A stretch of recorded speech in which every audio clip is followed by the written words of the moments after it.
소리 없는 시력 도둑으로 불리는 질환이 있습니다. 바로 녹내장인데요.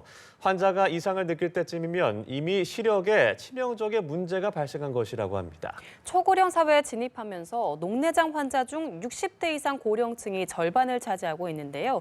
오늘은 녹내장에 대해 알아보겠습니다. 뉴스캐스터 연결하겠습니다. 함현지 캐스터. 네, 오늘은 이광영 국민건강보험 일산병원 안과 교수와 이야기 나눠보겠습니다. 안녕하십니까? 안녕하세요. 네, 먼저 이 녹내장, 대체 어떤 병인가요? 네, 녹내장은 주로 안압이 상승해서 그로 인해서 시신경이 나빠지는 병입니다.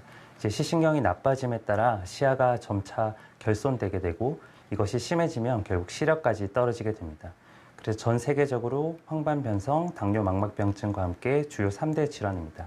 근데 이 녹내장은 질병 초기에 환자분들이 시야 결손을 느끼시지 못하는 경우가 많기 때문에 초기에 검진 등을 통해서 진단받으시는 것이 중요하겠습니다.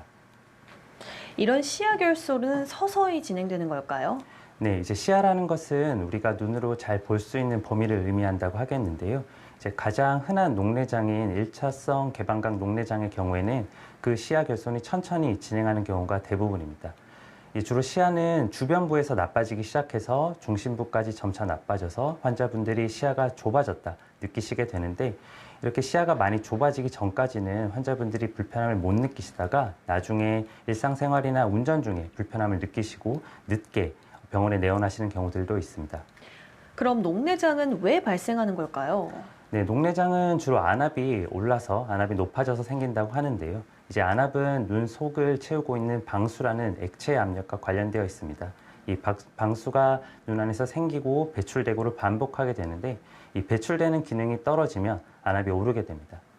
그런데 우리나라 녹내장 환자의 경우 약 70에서 80% 정도가 정상 안압인 정상 안압 녹내장 환자인데요. 이 경우에도 야간이나 수면 시 안압이 높은 경우들도 있고 또는 환자분이 정상 안압이라 하더라도 본인의 신경이 약해서 신경 손상이 일어난다고 생각하기 때문에 치료는 역시 안압을 낮추는 방식으로 진행이 됩니다. 또한 우리가 방수가 빠지는 구조를 전방각 또는 우각이라고 하는데 여기가 막혀서 갑자기 안압이 상승하는 급성 폐쇄각 녹내장 발작이라는 것도 있습니다. 이 경우에는 안압이 많이 오르고 시력도 떨어지고 눈 그리고 머리까지 아픈 경우들이 있기 때문에 혹시 이런 증상을 느끼시는 분들은 안과나 주변 병원을 방문하셔서 확인을 해보시는 것이 좋겠습니다. 녹내장에 취약한 사람들도 있을까요? 네, 이제 녹내장에 취약하다는 것은 이제 시신경이 약해지는 경우도 있을 수 있고요. 안압이 오르는 경우도 있을 수 있겠습니다.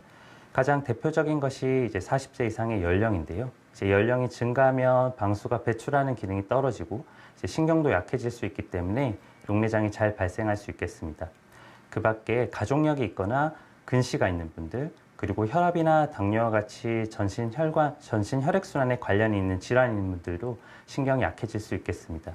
마지막으로 안압이 상승할 수 있는 대표적인 예가 스테로이드의 사용인데요. 이제 모두가 그런 것은 아니지만 스테로이드를 장기간 사용하시는 분들은 안압이 올라가는 경우가 있기 때문에 혹시 그런 환자분들이 계시다면 한 번 정도 안압을 확인해 보시는 것이 좋겠습니다.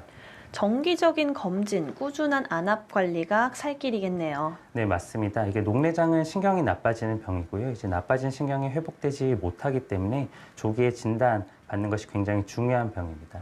하지만 질병이 일반적으로 천천히 진행하고 이로 인해서 실명하는 비율이 5에서 10% 정도이기 때문에 잘 안압만 관리하실 수 있다면 또 본인의 시력을 잘 지킬 수 있는 질병이기도 합니다. 그래서 앞서 말씀드린 그런 위험 요인이 있는 분들은 조기에 정기적으로 진료를 받으시고 검진하셔서 혹시 녹내장이 있는지 진단 받으시는 것이 좋겠습니다. 네, 오늘 말씀 고맙습니다.